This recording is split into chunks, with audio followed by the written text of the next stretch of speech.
Hey, everyone. How you doing? Eric Hurst back here at the Training Cafe.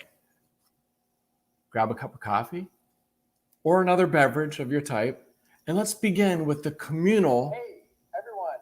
How you doing? sip of coffee. Eric Hurst back here at the Training And I'm getting Cafe. some feedback here. Let me make sure I can get that cut off, and we will proceed with the first Training Cafe in over a month. I was out of town on a climbing trip out in Wyoming, and a bit of a family road trip after the lost spring season that most of us faced due to COVID-19. Things improved here enough that interstate travel was not a problem, and especially in a remote area like Wyoming, going climbing wasn't a problem. In fact, I had a strong sense. The locals told me they were happy to see the tourists and the visitors and the climbers coming into Wyoming. And so we didn't run into any sick people. We were, for the most part, climbing at remote crags, so we didn't see a lot of people. But we had a good time up at the higher elevations in the cool, crisp air of the Bighorns and the Wind Rivers, and had a good old time. And now it's back to the routine. I'm kind of a weekend warrior like most of you. I get a longer climbing trip during the summer season, but then I train and work and do family things and all of my climbing businesses, writing articles, books, and my PhysiVantage company. I have a lot of balls in the air that I'm juggling at any given time. And so as I get back into the groove here, I'm going to try to start doing these training cafes again once a week. We started this back during the COVID lockdown when I had a lot of time on my hands. And now with things improving and kind of back to the old schedule, perhaps I won't have time to do, as many of these, but one a week. That is my goal. And perhaps Mondays or Tuesdays, I'm thinking early in the week might be the ideal time to do these. But if you want to email me recommendations or send me a message on Instagram with a better time and date, I'll see what works. I'm trying to think both in European time and, North American time, to plan these things. And so noon on a Monday or noon on a Tuesday perhaps isn't such a bad time. So let's get going here and move forward. I do want to give a big shout out to Alex Megos, a climber I've known for 7 or 8 years. Before most anybody ever heard of him, I was fortunate enough to meet him, and I've gotten to know his coaches, Patrick and Dickie, quite well over the years. And Alex has, of course, turned into one of the world's best climbers over the last 7 years. And, he's been climbing since he was a youngster. So it's not a quick success story by any stretch. He has been a dedicated climber and climber athlete and has been well coached for more than a decade. And so last week, he did the first ascent of bibliography. That's a long-standing project at CEUS, right next to biography, which you may remember. Biography was the world's first 9A plus 515A, established by Chris Sharma nearly 20 years ago. And now in 2020, bibliography, which Alex completed, checks in at 515D. So it's the second route in the world of that grade. Of course, Adam Ondra's Silence being the other route. Two very different routes. Silence, you've seen the movie, I'm sure, a very steep roof route, big, powerful moves, using knee bars to rest, to regain power, just an incredible undertaking. And of course, he came back to it over and over again over the course of a few years to work it out, to get in the conditioning he needed to do Silence. And similarly, Alex spent 3 years intermittently working on bibliography, but that route is, if you've seen the wall at CEUS, it's more like maybe a 30-degree overhanging wall, small holds, there's no knee bar rests. It is 100 plus feet of powerful, crimpy, pockety climbing with poor rests. And so a very different undertaking than Silence. And, they both check in at 515D, pending second ascents, which could be a couple of years. Who knows, until somebody else ticks off either one of those routes. What's interesting, by the way, is that Adam and Alex are both 27. Well, actually, Alex turns 27 in 2 days on Wednesday. So happy birthday, Alex. Adam turned 27, I think, back like last winter. So he's a half a year older than Alex, but they both have a lot of time left to take their game to another level. I'm a big believer that, right into your mid 30s, elite level performance can be expanded and elevated in climbing. Of course, the wild card is injury and motivation. If you lose motivation or you get injured, then that's going to shut you down progressing into your 30s. But there are certain sports that skill sports, golf being an example, where people can continue to improve. The professionals can improve right up into their even early 40s. Now, in climbing, the power requirements begin to wane as you get near 40, and after 40, your recovery slows. And so I think it's, though you can perform at a very high level in your 40s and even 50s or 60s, to be the best in the world, to put up the next level of routes. I'm thinking 516A, 9C plus would be that grade.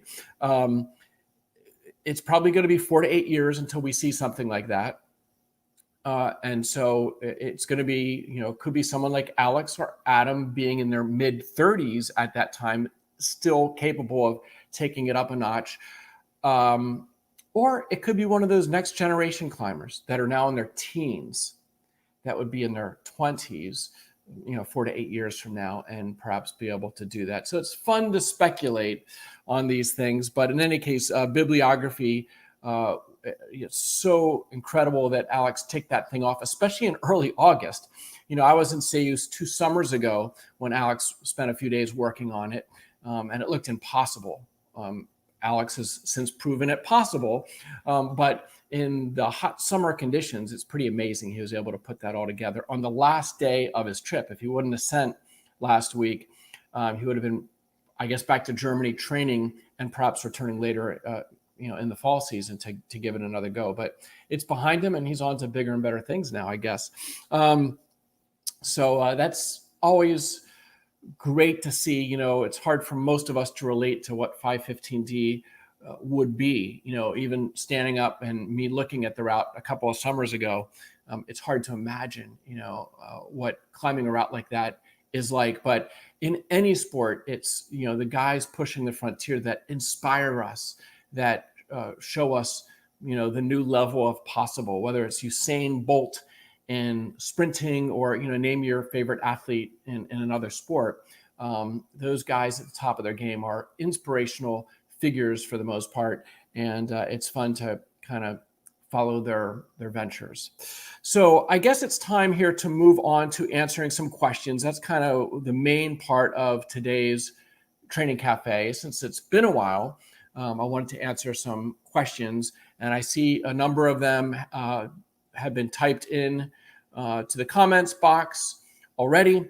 If you have a question about training or a performance question at the Crags, please enter it in as concisely as possible as a comment, and I'll see if I can get to it here in the next few minutes. So let me just scroll up here and see what we got here. Okay, Brandon is saying he doesn't consume any dairy. He would like to supplement with collagen or Powerplex plant-based protein.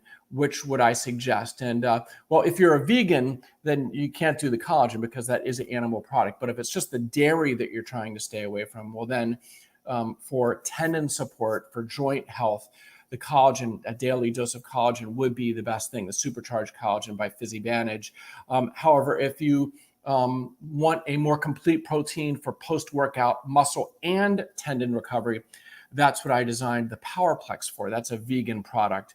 So, and it comes in 2 flavors, whereas the collagen is currently just unflavored.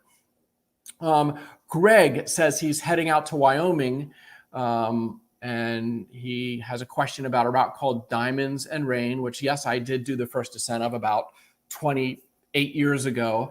It's a great 12A. It's got a mono pull on a dead vertical wall. So you have a lot of weight on your feet, but it's still kind of a scary mono pull and a long reach. Some people do work it on top rope first. I think you could walk around to the top and rig a top rope, or the route's only, I think, 5 bolts long. You could stick clip your way up the bolts so that you can work the sequence on top rope. There are a bunch of great 512As at Wild Hours. That's one of the best grades there. The routes tend to feel hard because you're at elevation. You're at almost 9,000 feet. And so you go anaerobic a lot faster than you would otherwise, especially if you're coming from a lower elevation. If you are coming from a higher elevation, like in Denver, then maybe it's not quite the shock to the system. But for me, coming from sea level out to those Wyoming crags, it is always kind of a 1 week adjustment period to make red blood cells until, the aerobic system gets up to snuff and I feel like I got my full power available. So have fun with that one, Greg. Jules asks if he warms up on a hangboard or pull-up bar at home and then goes to the gym, if it takes 20 minutes or an hour to walk into the gym, has that warm up been wasted, or is it still a benefit to do the warm up at home? And the answer is yeah, it is. At least you get part of that warm up process underway at home. And I do that quite frequently, training or warming up in the home gym here before I head to a commercial gym to do hard bouldering or lead climbing. I'll do some pull-ups, some weighted pull-ups, some fingerboard hangs, some weighted fingerboard hangs. The main goal being to turn on the nervous system, which takes time and it has to be slowly progressive. You just can't jump onto small crimps or into small pockets or, heavy weighted pull-ups. You need to start at body weight or even less than body weight for a few sets, and then add some weight. And over the course of maybe 4 sets of pull-ups and maybe anywhere from 4 to 10 sets of fingerboard hangs, you get the nervous system turned on. And once it's turned on, you're good to go for several hours. So if it takes you an hour to get to the gym, you don't need to go through that whole process again. You might do a little bit of hangboarding once again, just to kind of relubricate the joints. But more importantly, what you want to do when you get to the gym is do some pumpy climbing to get the blood flow circulating, to get vasodilation, to get the oxidative system ramped up, which takes a few minutes of steady climbing. If you think about going out for a run, if you've ever done that as part of your training, usually the first 2 to 4 minutes, you get out of breath. You're running at a moderate pace, but you still get out of breath, and it's kind of painful, and you're thinking about stopping because it's, feels kind of stressful, even though you're at the start of your run. And then eventually things click in, and you then kind of glide or coast the rest of your run. And that's because the oxidative system takes a few minutes to turn on, to get your breathing going, again, to get vasodilation, to get, the oxphos, process going to generate ATP at a high clip via that aerobic pathway. And so similarly, the fingerboard training doesn't really turn on that aerobic system so much unless you did a lot of like low intensity repeaters. That I guess you could get the aerobic system spun up. But it's easier just to tie on a rope, tie in and do a few laps on a very submaximal route. If your limit is 513, maybe you do a few laps on 510 and 511. Or if you're at a bouldering gym, you do some traversing on big holds or do some up and down on big holds, enough to kind of get you a little bit out of breath and to get a light to moderate pump. You want to avoid that searing flash pump, which can have a negative impact on the rest of your workout. You want to avoid that. But, I kind of, when I'm doing a workout, I view the first 30 minutes as a warm-up process. And so if you don't want to spend that 30 minutes at the gym, then yes, do some of it at home before you get there. That's a great idea. Okay, Leonard asks, how useful are climbing journals and diaries in your opinion? And he says, by the way, thanks for doing this. Hey, I'm happy to do it. Missed you guys the past month, and we'll try to meet up here once a week, perhaps going forward. Diaries, yeah, I'm a huge fan. I've been keeping a training notebook for, 20 years. I have stacks of notebooks in my basement. And you know who else does too? Alex Megos. And name a lot of top climbers. Tracking your workouts, though it seems tedious, I have this discussion and kind of coaching, parenting with my sons all the time about the importance of writing down their workouts, not just what they do, the exercises, the weights and such, but also subjective feelings, how they felt that day. And you should do that too, because you gather a lot of information that you can reflect back on at a later date. I often will go back and look at my notes from a month earlier or a season earlier. Like, hey, what was I doing last year at this time? I want to go back and see. How much weight was I adding on the fingerboard last year at this time? I want to do a year-over-year comparison. If I had a really good month of climbing at some point, I would maybe look back and see what were the workouts I did in the month or two leading up to that period of really good climbing. Or conversely, if I go on a weekend trip somewhere, go to the Red River Gorge and have a terrible weekend where I'm not feeling good, instead of just writing it off and blaming it on the weather or whatever, think a little deeper. Did I arrive at the crag not recovered? Can I look at the workouts and see that maybe my Wednesday and Thursday workouts prior to that weekend at the Red were just too much power endurance, high volume of high intensity type training, which takes the longest to recover from and is the most stressful on the body. And done too much can even weaken the aerobic energy system, which is what you need when you're at a steep sport climbing area like the Red.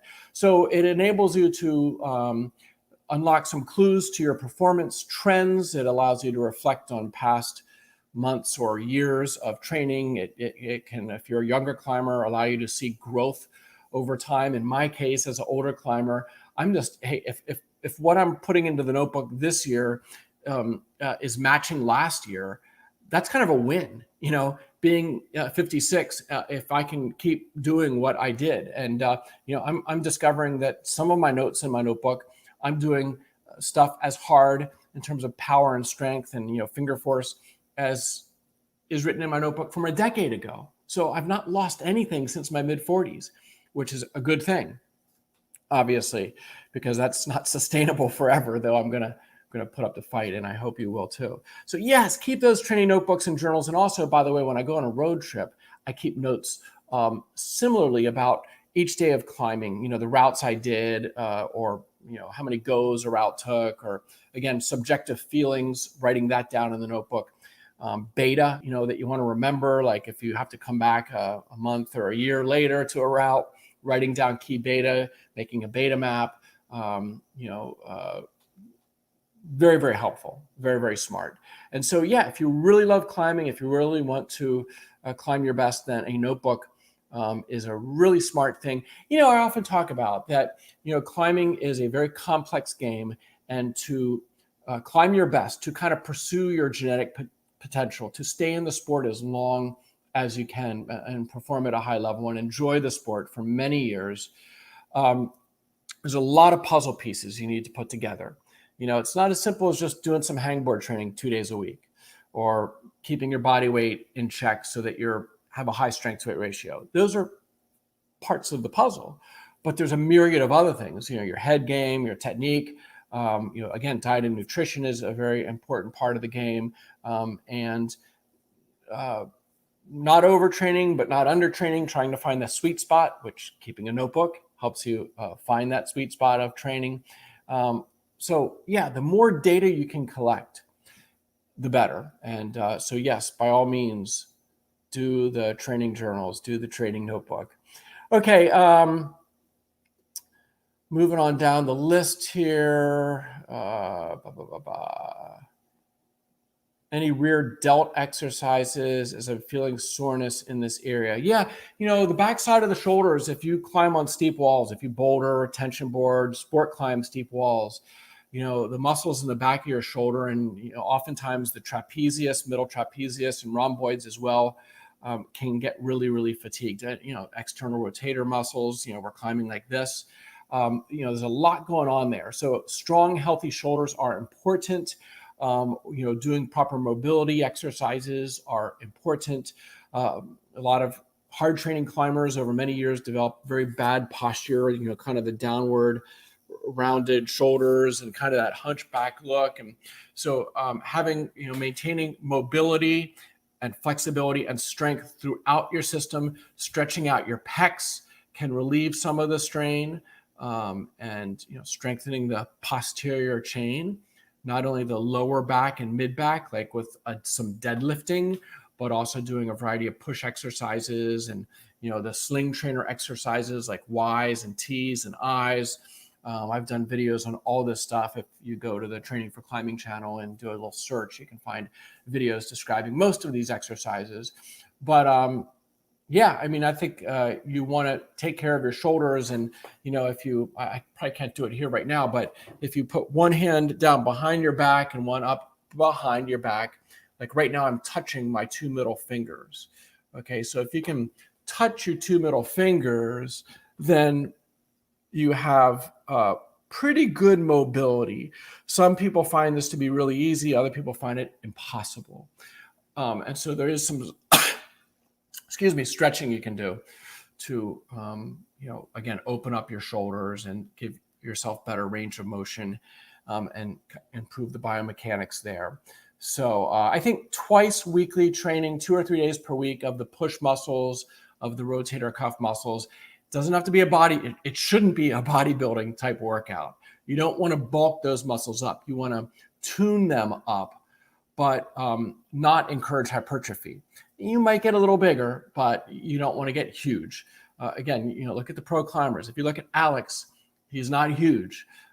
He's ripped, and he's one of the strongest athletes on the planet in terms of strength to weight ratio, power to weight ratio, but he's certainly not huge. For steep, hard climbing, you don't want to be a bodybuilder type look. It might make you feel good looking in the mirror, but it's not going to make you feel good when you're falling off your routes because you're too big and too heavy. Okay, looking on down here. Okay, Robinson, when I do campus board training, how many sets of exercises should I do for maximum contact strength? That's really, really hard to answer. The answer is it depends, which is my answer to most training questions, when they're first asked, because it is such a complex puzzle. The answers have to be so personalized. This is why it's hard as a training book author, or if you go to one of those online coaches, it's really hard to take, or present a one-size-fits-all training program.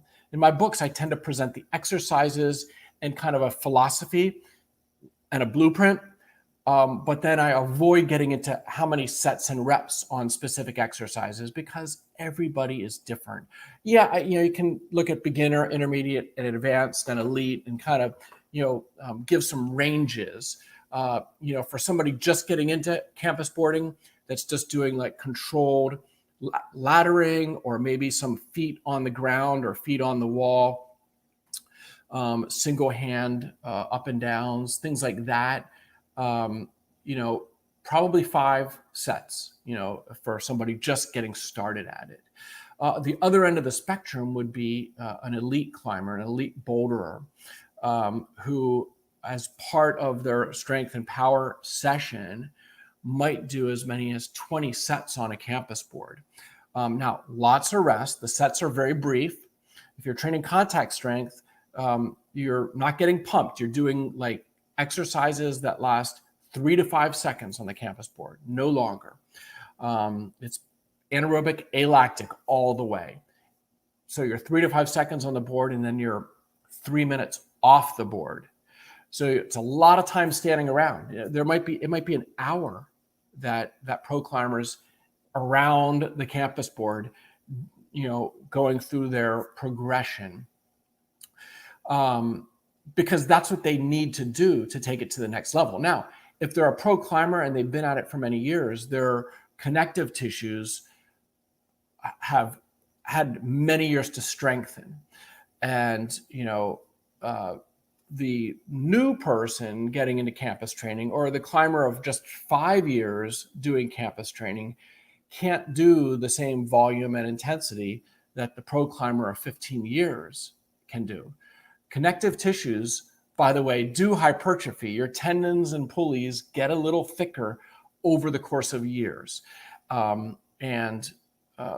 a very slow process that we can encourage through appropriate loading, adequate rest, consuming a protein-rich diet, especially rich in collagen-specific amino acids. That's the power behind the supercharged collagen, is you're giving your connective tissues exactly the amino acids they need to remodel and to hopefully get stronger over time and resist injury. And so the answer to the question, Robinson, could be as few as 5 sets, as many as 20 sets.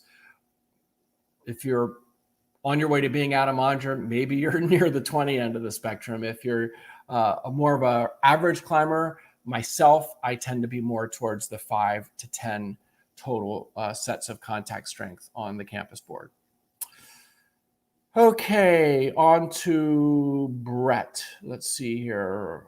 Rehab recommendations for swollen PIP joint. Okay, this is the PIP joint. And I actually have a little bit of a swollen PIP joint. Now, in older climbers, swelling PIP joints are kind of often the norm, especially if you do a lot of climbing. It's kind of early stage arthritis or, capsulitis that a climber of any age can experience. This is more common in older climbers. One thing you can do is if you bend your fingers down, see if I can get it lined up to the camera here. If you don't have swollen PIP joints, usually you can wrap your fingertip to the palm of your hand. See, I can't do that. And so that's kind of a little test there. I guess I can get my pinky down there, but I can't get my ring finger, especially on my right hand. So I do have some capsulitis there. Ibuprofen, if it's acute after a bouldering session, some ice is a good thing. They make these little ice sleeves that you can slip onto your finger for a period of time. And so that's something, if you're prone, there is a genetic predisposition to some of this type of stuff. If you find yourself prone to having swollen PIP joints after climbing, you might do some icing, you might do some ibuprofen to just kind of help you get through that brief acute stage. Let me just see what else he says here. And in terms of training, if you are predisposed to PIP joint pain and such, then you probably want to stay away from that, crimping as much as possible. When you're training, maybe do more open crimping or even open hand, 3-finger drag, pocket grips. When you're crimping, maybe do that open crimp grip where, the angles are softened, and try to find long-term how many days a week you can climb and train without the problem holding you back. If 4 days a week makes your fingers so painful that it hurts your climbing, well, then maybe you should only climb 2 or 3 days per week. And if you can do 2 or 3 days per week and not develop the pain and not hinder your climbing, then that would be the more sustainable thing to do. Do you find you definitely need to do a lot of training to move from 5'11" to 5'12"? This question is from Dustin. And dare I say, it depends. In modern climbing, where we have, these climbing gyms with bouldering walls and tension boards, a new young male or female climber often, if they dodge the injury bullet, can quickly go from being a new climber to bouldering V5 in, say, 6 months. And in rope grades, well, V5 is 512 BC, 7B, 7B plus.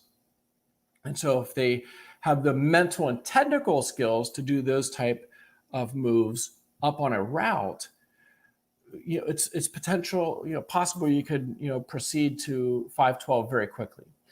Now, for many people, getting from being a beginner to 510 to 511 to 512 is a journey that takes 3-5 years, sometimes much longer. Some people never get there for various reasons, and so it is a complex thing. It comes down to time commitment. You need to climb a lot to be an efficient, to move efficiently over stone, to make the most of the strength you possess.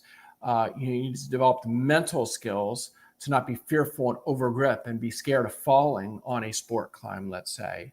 And if it's a trad climb, it's even harder because you have to develop the risk management and the gear skills. So getting to 512 on gear is even harder, no doubt, and takes even longer. So the more complex the game, trad climbing versus a less complex game, bouldering, you can progress a lot faster through the bouldering scale. Now, very quickly, bouldering will come up against some genetic limitations. If you go from V0 to V5 in a year, you're not going to go V5 to V10 in the next year. And you're not going to go V10 to V15 in the next year. Each successive grade is harder to come by in terms of strength and technique. And it's not just finger strength, it's core strength. It's, you need to be a really solid climber all around, to really push out into those double-digit V grades. Training wise, yes, getting stronger, all other things being equal, a stronger climber will climb harder. And so many people can get to, say, 510, 511 without doing extensive training, just through becoming a sound climber, technically and mentally. They can learn to dance up 511 routes. But very often you get on 512 routes and you need to grab some small holds and do some powerful moves. And maybe if it's a steep route, you need to be able to climb pumped. And that's where training really comes in. And so I do often think it's when somebody is kind of up, to near that 512 grade, they probably need to escalate their training, take it to another level of seriousness and detail and nuance. And that's a great time to engage a coach, a personal coach, working one-on-one to help get you on the best program for you.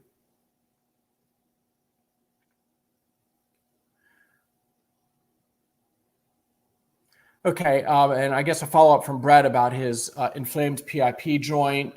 He rested it for a few months and it came back and inflamed again. I would see a doctor just to get to the bottom of it.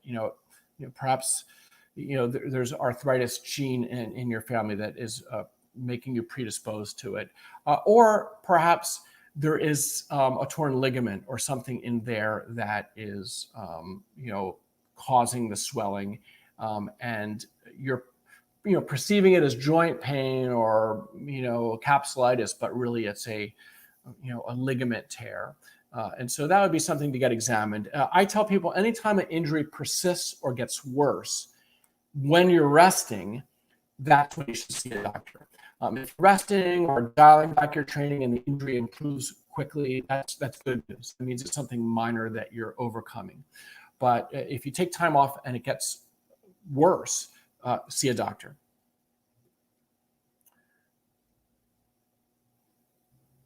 Okay, does bicep. Okay, someone's mentioning he hears that Drew does bicep curls. I'm not sure. Is that Drew Ruana? Some climbers will do a little bit of bicep curls. I do a set of bicep curls with a reverse bar, palms down. I do a set or two, not heavy weights, but it's a really good way to train your wrist flexors, and it's really good for elbow health. I'm not doing it so much to train the biceps. Some climbers may do a little bit of bicep curls because of underclinging. Drew has done some routes recently, like Sleepwalker, that had some very powerful underclings.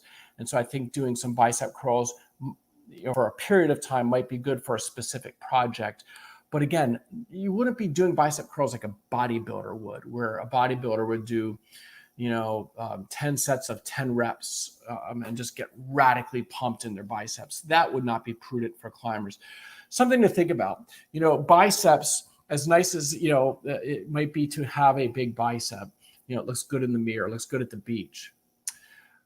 Problem for big biceps and climbing is you can't lock down. When you're on a hard move and you have to make a long reach, you want to get your hand locked off near your shoulder as close as you can get it. Female climbers, who tend to have smaller biceps, that's how women are built, can often just lock their hand under their shoulder and almost effortlessly hold a lock off and reach up statically. And it's one of the things that makes women very efficient climbers. Well, the bigger your bicep, if you have big baseball biceps getting in the way, here's your lock off. Whereas if that bicep is a little smaller, here's your lock off. And so you don't want to do anything to give yourself big biceps. That would be counterproductive. So there's your little bit of biomechanics there.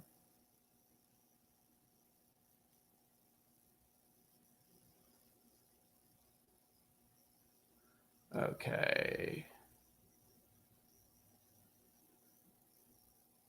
Okay, question here about nighttime protein. Yeah, I'm a big fan of a bedtime protein shake. Now, it depends when you eat your dinner. Yeah, if I often eat dinner at 7 or 8 p.m. because I do a workout late in the afternoon and early evening, and then I have my biggest meal of the day after that workout. It's usually pretty rich in carbohydrate and sometimes rich in protein if I have a piece of meat, but oftentimes not. If I have a salad or vegetables and a plate of pasta at 8 p.m. at night, that's great for muscle glycogen repletion after a workout, but there's not a lot of protein in that meal. It might only have 10 or 15 grams of protein. And post-workout, I'd rather have like 30 grams of protein. And so in that scenario, I absolutely have a whey protein shake before bedtime. PhysiVantage makes a weapons grade whey protein. It's a whey isolate. It has casein protein, micellar casein mixed in to slow the release of the amino acids. I designed it that way because it's ideal for post-workout and before bed consumption, because that slower release of the amino acids in your bloodstream, instead of them hitting all in a spike in just a couple of hours, you have a scoop of that in skim milk or water before bed, and you get more like a 6-hour release. So while you're sleeping, you have a more drawn out, protracted release of amino acids in your bloodstream, very rich in branched chain amino acids. That's the beauty of whey protein. It's really good for muscle recovery. So now if I have a piece of meat for dinner at 8 p.m., that piece of meat might be 30 grams of protein itself. I think the shake an hour later would be just unnecessary calories and kind of a waste of money. But more often than not, I don't have a big piece of meat for dinner. And so the bedtime protein shake, I think, is essential for a hard training climber, both on training days and rest days, by the way, because you're always recovering. There's always muscle protein synthesis, and for that matter, collagen synthesis ongoing. And if you are protein deficient, whether it's a training day or rest day, if you're protein deficient, you're slowing the process. It's counterproductive.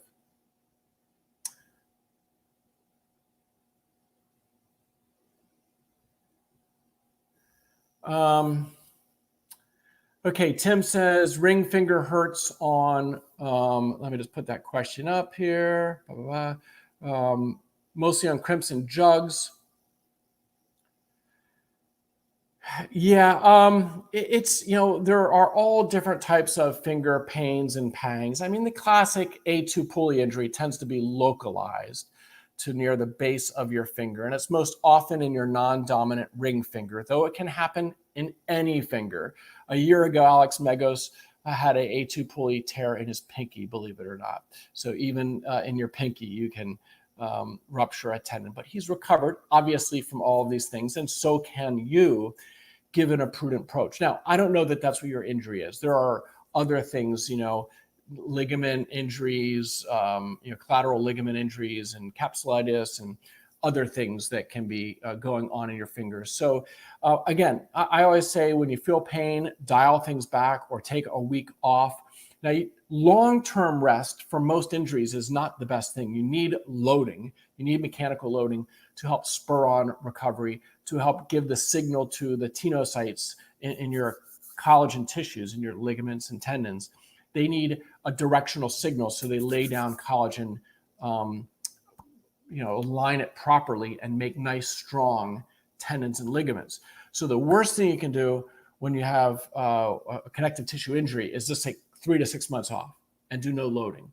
And so in that scenario, your tendons and ligaments are laying down collagen, but it's becoming misaligned because there's no signal there for how to align. So you need some loading as part of the recovery process. So if you have an acute injury, it's swelling, it's very painful, you don't climb, you don't load. But most injuries, you progress through that acute phase quickly in a week or two, and then you can begin gradual loading. You could do something like blood flow restriction training to do loading at low intensity, or let's say at low weight, but still get pumped and potentially release some growth factors in your hands and arms to help encourage recovery. But without specific details, it's hard for me to give you specific advice. And I'm not a doctor, and so I don't want to play one here on the internet either. Yes, taping, when in doubt, taping can help. If for no other reason, it's an awareness thing. If you tape your finger pulley, your injured finger, it's a reminder to not hopefully crimp on that finger very hard. It's debatable whether a very tight tape can actually take some load off the pulley. Research says yes, a small amount, but what ends up happening is the tape stretches after one boulder problem, and then it's not really helping you at all. Taping your PIP joint, if you have a painful joint, capsulitis, that can actually be beneficial in addition to being a reminder. So I do that sometimes when I have, a swollen knuckle, if I'm going to be pocket climbing or something, taping the PIP joint can be very helpful. If you do a Google search or actually a YouTube search, Volker Schofel, who's a friend of mine, he's a surgeon in Germany. He does pulley repairs. Nobody knows climbing fingers better than Volker does. He did a couple of videos, I believe they were sponsored by Adidas, that shows you different taping methods, going over the pulley taping and the PIP joint taping. So if you go to YouTube, do a Google search for Volker Schofel, climbing, taping, maybe type Adidas into the search bar, and you'll find a series of videos he did. Okay, question here. How can I understand that my fingers are enough strong for international competition? Some test or something like that. Yeah, okay. So, testing, doing strength and power tests is really popular these days. You see a lot of things on Instagram about testing. And, the problem is the tests are not easily repeatable, and the instruments used may or may not be all that accurate. And even things like ambient conditions, like the temperature and humidity where you're testing, affect the results. And how good is your warm up? And did you have caffeine before there's a variety of things that affect the test results. So I'm really skeptical of a lot of the test results that are around, but I think the best effort at it so far is Lattice Training. Tom Randall and his crew there have designed a standardized board, standardized 20 millimeter edge, because not all 20 millimeter edges are the same. In fact, they're all different on different boards, frictional properties, radius of curvature, so on and so forth. So the lattice rung is a standardized tool. And then he gives you a blueprint for how to test yourself in terms of warming up and gathering the data. And again, it's not going to be perfect, but it's going to be more perfect than most other testing devices. There's some new force plate sensors at enthalpy. There's the Climbro board out of Czech Republic or Bulgaria. There's a number, the Smart board out of France. There are a number of these different force testing boards coming out. I've only used a couple of them, so I can't yet give you a review. But yeah, it's good to gather data. But just because you have strong fingers, just because you have world-class finger strength doesn't mean you're going to make it in international competition, because there's so much more to climbing. Obviously, the technique and the mental game. And, I know climbers who have ridiculously strong fingers, but their core is not strong enough to be able to connect the fingers to the toes. And so you put them on a hangboard where the feet are just dangling, or you put them on a campus board and they look amazing. It's like, oh my God, it's the next Alex Megos. But then you put them on a climbing wall, and if you can't connect the small hands to small feet on a steep wall on holds that are far apart, that is a sign of weak core. And core takes years to develop to be able to connect your hands and feet. And just climbing isn't enough. Climbing will help you develop core, but there's a variety of other exercises you should do, which I don't want to get into here. But it's great to collect data. Try to do it as accurately and repeatable, the process as repeatable as possible. But and the lattice testing, by the way, once you get your results, they do have a graph. And so they can say, well, if you can hold this much finger force, that correlates oftentimes with climbing V10 or V14. And so it does give you kind of an estimate for what your level should be or could be with that finger strength. But again, climbing is so much more than finger strength. Okay, I need to probably wrap this up soon. I've been going on here for 45 minutes. Matthew.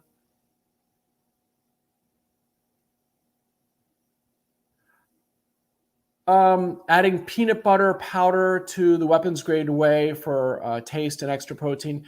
Yeah, I mean, up to 30 grams per serving. I think if you do more than that, yes, you're throwing your money away. Your body can only metabolize and utilize so much protein. And so I think the ideal dose of protein, whether it's from a meal or a shake, is 20 to 30 grams of protein.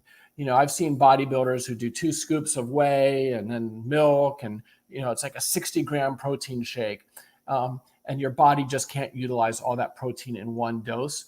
What it ends up doing is, processes it, and it becomes excess calories, which would contribute to weight gain, body fat gain potentially. And so too much protein is not, a good thing. But for climbers who tend to eat quite conservatively, tend to be, not big calorie consumers, too little protein, the deficit of protein is the more common thing. And I think that really does contribute to the high incidence of injuries. I think the average climber could benefit from an additional 20 grams of protein per day. I always say, as a rough target, 80 to 100 grams of protein per day. From food and from supplements altogether. That should be your goal.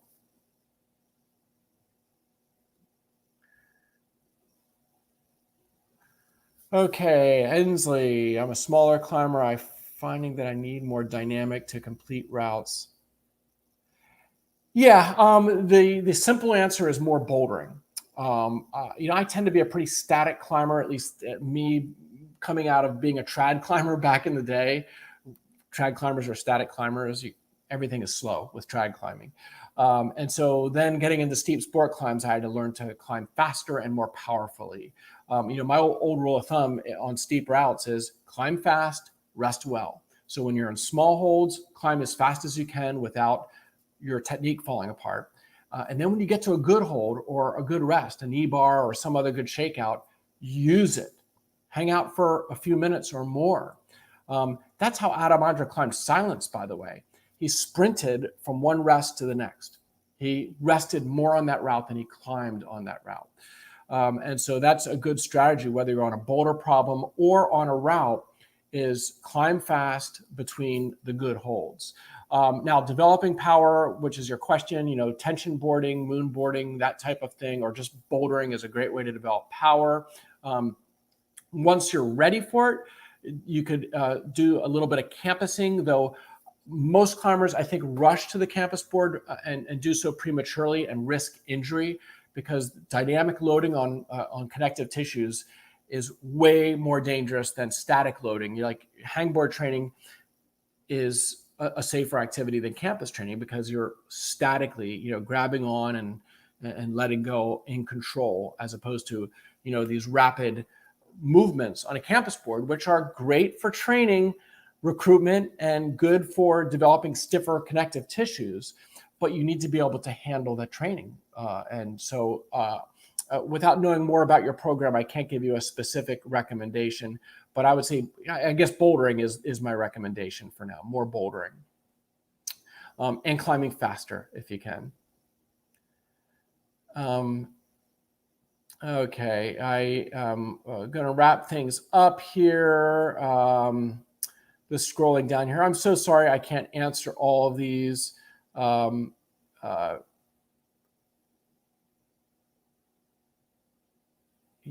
questions about protein from Mario. Targeting 1.2 to 2 grams of protein per kilogram per day is a pretty good target. If you do that, I think I often tell people go for 1.6 grams of protein per kilogram of body weight. If you do the math, I weigh about 72 kilograms, so 72 times 1.6, if you run the numbers on that, it's a little over 100 grams of protein per day. So that's my target, and you could do a quick calculation for yourself. And if you're not getting that from food, which would be your first choice always, then a scoop of protein, especially post-workout or before bed, can be a real game changer for people. And I see Elizabeth there talking about a finger injury, 4 months, no climbing, still pain when you crimp in the middle finger around the joint. And boy, have you seen a doctor, Elizabeth? I would say if it's been persistent, it might not be worth seeing a doctor. Now, some doctors just can't diagnose climbing injuries very well. And so it can be a complete waste of time, I'm sorry to say. If the pain is the middle joint of the finger, that is that PIP joint, there is a pulley there, the cruciate, the A3 pulley that you don't hear too much about. It's the A2 and the A4 pulleys that are more commonly injured, but some people can tweak an A3 pulley. 4 months climbing, I would think it would have healed, without climbing or fingerboarding. And so 4 months worries me a little bit that it is slower to come around. You could be protein deficient. I hate to keep going back to that, but a lot of climbers, eat these scant diets with lots of vegetables and fruits, and that's great. That's all great, but you do need enough carbohydrate for muscle recovery and enough protein for connective tissue and muscle recovery as well. And so the connective tissues, which are the root of most injuries in our fingers, need protein to recover. So I wish I could give you more specific advice, Elizabeth, but I really can't without knowing more. And I would say if it doesn't get better soon, or if it gets worse, maybe see a doctor, get an x-ray, get a ultrasound. They can get a good look at the connective tissues.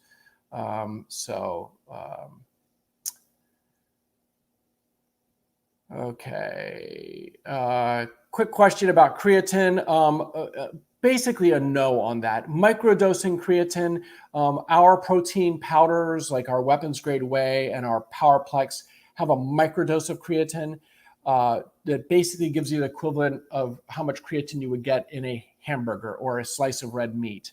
Most climbers don't eat a lot of red meat, so having a tiny bit of creatine in your diet can be helpful.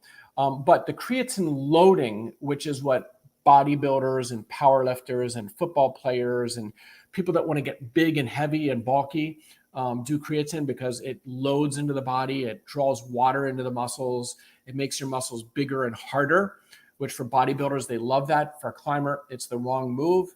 It puts on weight, and it actually makes you pump out faster because you squeeze the capillaries. The swelling of the muscle squeezes the capillaries that innervate the muscle, and you actually pump out faster. So anything more than a couple grams of creatine per day, I think, is actually counterproductive. I would not do creatine loading. Dustin, took my first big lead falls this weekend, found out that my mental state shot through the roof. Now climbing with more confidence. Yeah, isn't that a beautiful thing? That's a big hurdle for a lot of climbers to get through, is learning to take safe falls. Again, as a trad climber, for me, 30 years ago, climbing was kind of a no-fall sport. You would fall, but it often was not a comfortable thing to do. And now with sport climbing, especially steep sport routes, you can take these air falls, and if the whole system is working and you have a good belayer, there's nothing to be fearful about. But you need to get past that fear factor, and that only comes by kind of taking practice falls and putting yourself in situations where you climb till you pump out and you have no choice but fall. And once you get through that, see that the falls are harmless. And it's a gradual process. It takes some people months, it takes other people years. But once you get through there, your confidence and your lead climbing ability will really skyrocket. So I would expect a breakthrough fall season for you. So good job on that. Okay. Says he just climbed a wonderful route called Diamonds in Rain 12A. Yeah, thanks. That is a good route. Wasn't ready for the number of shallow pockets. Yeah, if you know you're going to a pocket area like Wild Iris or any other limestone area that tends to have a lot of pockets on it, it's good to do several months of pocket training ahead of time. Doing a week or two ahead of time isn't going to do you much good. I guess it wouldn't hurt, but it's not going to do you a lot of good. If you're used to climbing on crimps, like, you're more of a sandstone or granite climber where you're crimping on stuff, then you go to a pocket area and it can be a rude awakening. So I think if you are a person who travels a lot and climbs on a lot of different types of rock, I just would recommend you train pockets year round. That's what we do here. When we do our hangboard workouts, we probably do 60% of our training on half crimp and open crimp, but the other 40% of the training is open hand, different 2-finger pocket teams, and even monos. Now the monos, I'm doing it a little less than body weight. My sons actually can do them at more than body weight, but it's got to be slowly progressive. And if you do that for months and years, you will develop, again, the connective tissues will hypertrophy a little bit. Not only your muscles getting stronger, but the tendons and ligament pulleys are getting stronger. That makes you more bulletproof, and that makes you climb harder on those shallow pockets. But it's all got to be a gradual, progressive process over time. And I think I'm just going to have to sign off here. I apologize to the 5 or 10 folks here. I'm going to skip over and not be able to answer your questions today. I'm coming up on a full hour, and I wanted to keep this a little bit shorter than that. A couple closing comments. I just released a new podcast this morning. It's Training for Climbing Podcast, episode number 51. If you listen to podcasts on your phone, you can subscribe to the Training for Climbing podcast by Eric Hurst. And there's 51 podcasts for you there, a whole catalog of podcasts that if you enjoy the type of conversation we're having here that is science-based, evidence-based as much as possible, that is kind of what the focus of all of my podcasts are. So check them out. Do subscribe. If you like them, share them, and please write a 5-star review. And then, of course, you've heard me talk a lot about nutrition and my company, PhysiVantage. If you visit PhysiVantage.com, you can take a discount. If you use the checkout code FRIENDS15, spell out the word friends and then the number 15, that'll get you a 15% discount off full-priced items on your first order, so you can see what it's all about. There's a growing number of pro climbers and thousands of amateur, weekend climbers that are using the products and finding tremendous benefit. Read the reviews on the website. They're real reviews from real customers that are becoming repeat customers, I'm happy to say. So I'm delighted that this product line is taking off and that I'm able to help climbers train harder, recover faster, and hopefully reduce injury risk. Next Training Cafe, probably coming early next week, next Monday or Tuesday. Let me know what day you think is better. Is noon on Mondays a good time? If you think so, please let me know.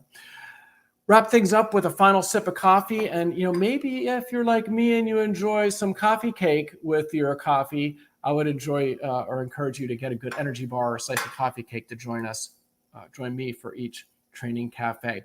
Until next time, climb strong.